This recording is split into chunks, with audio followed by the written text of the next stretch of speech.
जीवनाला लागणाऱ्या वस्तू निराळ्या आणि जीवन देणारा निराळा. नीट तत्व कळून घ्या, म्हणजे काही वाटणार नाही. जीवन देणारा निराळा आणि जीवनाला लागणाऱ्या वस्तू हा भाग निराळा आहे.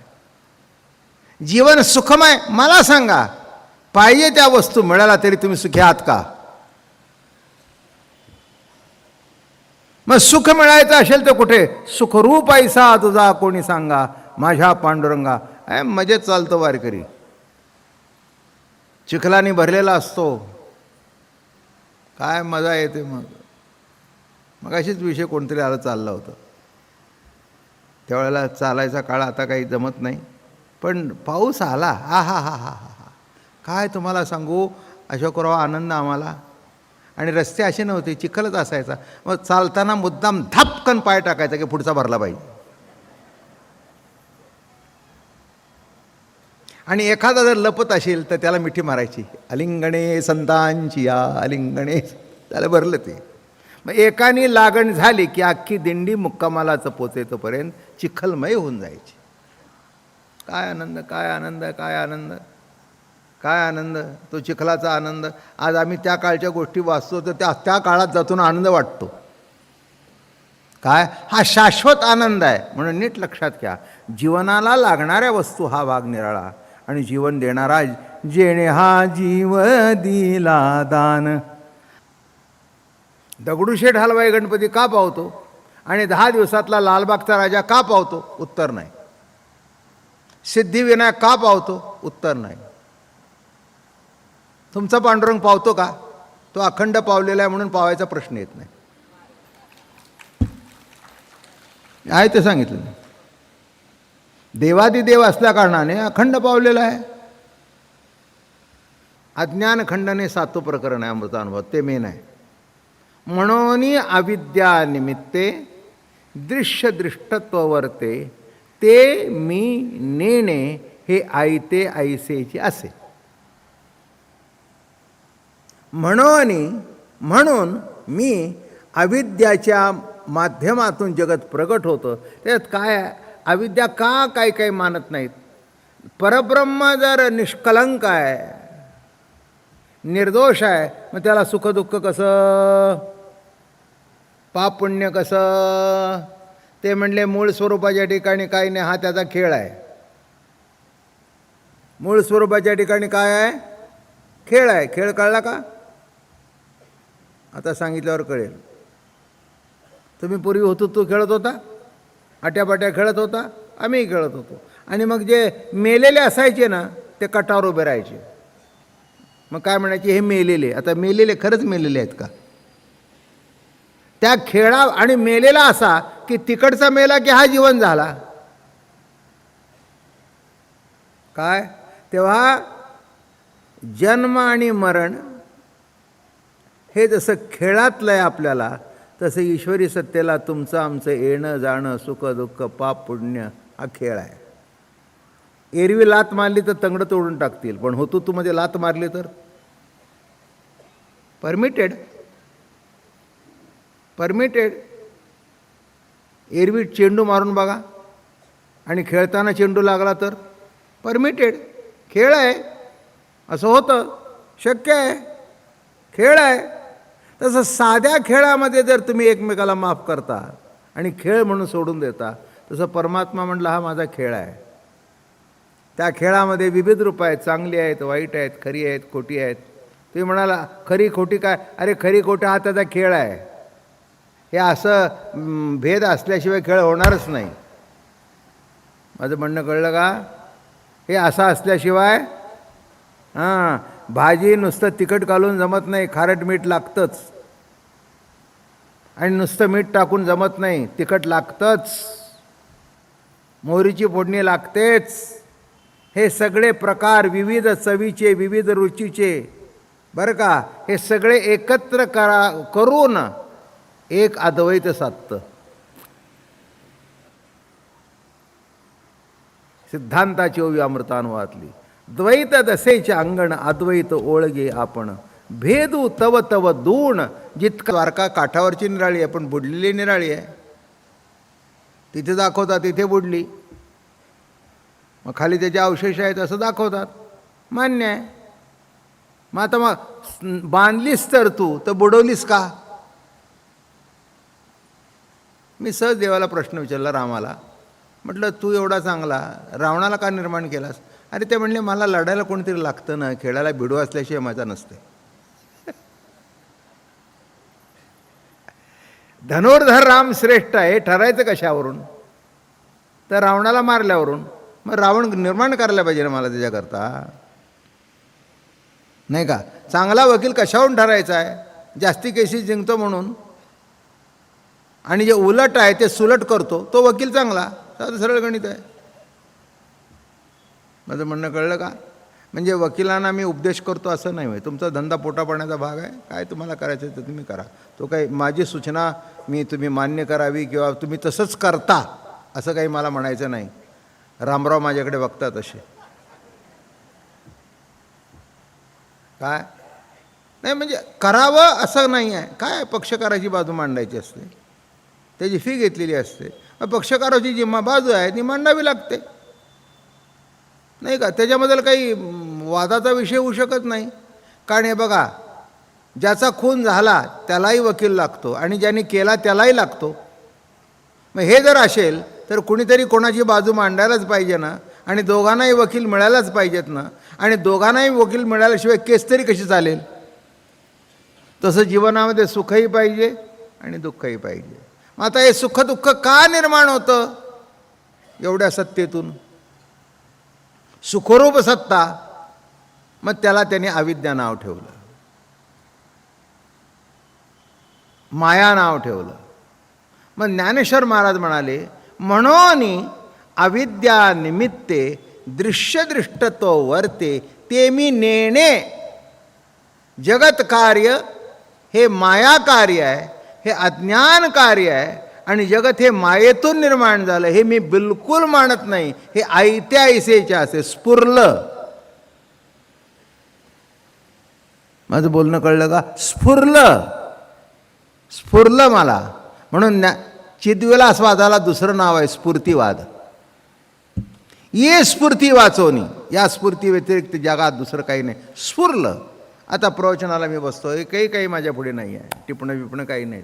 हे फक्त हरिपाठाचं पुस्तक ते देवाच्या द्वारे पुढे पाहिजे म्हणून ठेवलं आहे. आज सांगते 65,000 सांगायचे होते म्हणून तेही पुस्तक घेतलं. काय कशा करता? नुसती ओवी सांगताना चुकू नये, बाकीचं पुढचं आपापल्या पद्धतीने चालू राहतं. म्हणून ज्ञानेश्वर महाराज मोठ्या कौतुकाने सांगतायत की हे कसं आहे, अविद्यानिमित्ते दृश्य दृष्टतोवरती येते मी नेणे. हे आयते ऐसेचे असे, हे असंच आहे, हे असंच निर्माण झालं. का भेद जास्ती तितकी अभेद दृष्टी जास्ती. जितकं हॉल भरेल तितकं तुम्हाला कौतुक जास्ती. बरोबर आहे ना? बाबा महाराजाला बोलवलं आपण, एवढा खर्च केला आहे, सगळं केलं आहे, हो हॉल पहिल्या दिवसापासून भरला. काय एकाच खुर्चीवर तुम्ही दोघं जर बसला असता तर पुढे तुम्ही आहे, ते आहेत, रासने आहेत, बाकी आमचे सातपोते आहेत, बाकी हे आहेत, सगळे बसलेले आहेत.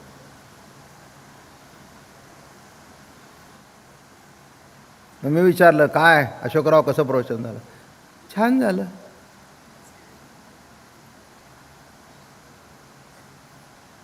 काय हॉल भरला? अहो काय विचारता, लोकांना आवडतंय म्हणून तर आम्ही तुम्हाला बोलवतोय. वास्तव्य आहे, वास्तव्य आहे. इथे जर 100 मंडळी जमली असती तर एवढा हॉल का घेतला असता? नाही का? एका दिवशीला जागा पुरत नाही म्हणून एवढा मोठा हॉल घेतला ना. म्हणजे त्याचं सार्थक झाल्यासारखं वाटतंय ना, एवढं भाडं देऊन सार्थक झाल्यासारखं वाटतंय ना. हे नीट महत्त्वाचा मुद्दा आहे हा. तसं काय सुख काय दुःख हे असणारच, असणारच. ते कौतुक आहे प्रभूचं, लीला आहे, आनंद आहे त्याच्यातून, सुख आहे, दुःख आहे, छान आहे, उत्तम आहे, काही वाईट आहे, बरं का? हो, काही काही भाज्या नसतात, काही काही खराब होतात, चांगल्या होतात. बायको रोज जेवण करणारी तीच, पण कधीतरी चांगली होते आणि कधीतरी वाईट होतं.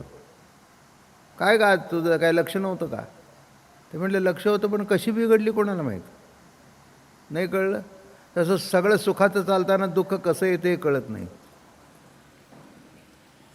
कोण सांगू शकतो? सुखाचं चाललंय, आता दुःख आलं. का आलं आहे उत्तर माझ्याकडे नाही. माझ्याकडे नाही. का का ह्याला उत्तर नाही. का नाही हे त्याची लीला आहे. म्हणून तुकाराम महाराजांकडे जवळ जीवनामध्ये सगळं ॲक्सेप्टन्स आहे. तुम्ही संत बघा, सगळं ॲक्सेप्टन्स आहे. ज्ञानोबारायांनी सगळं ॲक्सेप्ट केलं, नाथांनी सगळं ॲक्सेप्ट केलं, तुकोबारायांनी सगळं ॲक्सेप्ट केलं. फक्त लढीवाळा संत नामदेवराय होते. म्हणजे त्यांना देव ॲक्सेप्ट होता, ॲक्सेप्टन्स होतं. पण हे असं काही काय मुलं बापाला प्रश्नच विचारत नाही. 10 रुपये दिले तर 10 रुपये घेऊन जातात. पण एखादं असतं 10 रुपयात काय मिळतं का सध्या, बरं घेऊन जा. मग थोरला म्हणतो मागे वळून बघतो, नका वळून बघू, तुलाही देतो. माझं म्हणणं कळलं का? तसंच आहे. तसं काय सुख काय दुःख माझ्याकडे उत्तर नाही याला. ही जीवन राहटी आहे ईश्वरी सत्तेतून.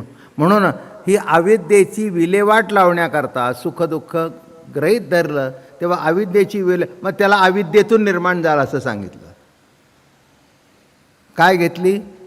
परमात्मा तर सुखरूप आहे, मग सुखरूप परमात्म्यातून दुःख कसं निर्माण व्हावं? बोलणं कळलं का? नाही का? चांगल्या जिलेबीमधून आंबट वास कसा यावा? जिभेवर थोडा गोडच लागली पाहिजे ना, बरोबर आहे ना? हां, मग असं होतं आहे त्या अर्थी काय आहे? तसं सुखरूप परमात्मा जर नटलेला आहे तर त्याच्यामध्ये हे सुख हे दुःख असं काय यावं? नाही का वया हा प्रश्न आहे, हा त्याचा खेळ आहे. खेळ म्हटलं की सगळ्या तत्त्वज्ञानाचं उत्तर तुम्हाला मिळून जाईल. नाही तर आयुष्यभर रडत बसाल, आमचं कसं का आणि तुमचं तसं का, तुमचं तसं का आणि आमचं असं का, आम्ही देवाचं एवढं केलं पण आमची सून अशी वाकडी निघाली का. आता त्याला काय करावं? तुझी सून वाकडी निघाली नाही का? खरंच गणित मला तर काही कोष्टक सुटतच नाही. हे असं का आहे? मला अजून कोष्टकच सुटलं नाही. सुटेल त्या दिवशी सांगीन, पण सुटणार नाही ही माझी खात्री आहे. कारण अनादिकाळपासून चालत आलेला आहे. एवढा मोठा कृष्ण सर्व सृष्टी निर्माण करतो आणि आपल्या हाताने आपलं कुळ नाहीसं करतो. द्या उत्तर. आणि लबाडी अंगात एवढी की स्वतःवर न घ्यायचं म्हणून ऋषींच्यावर घातलं.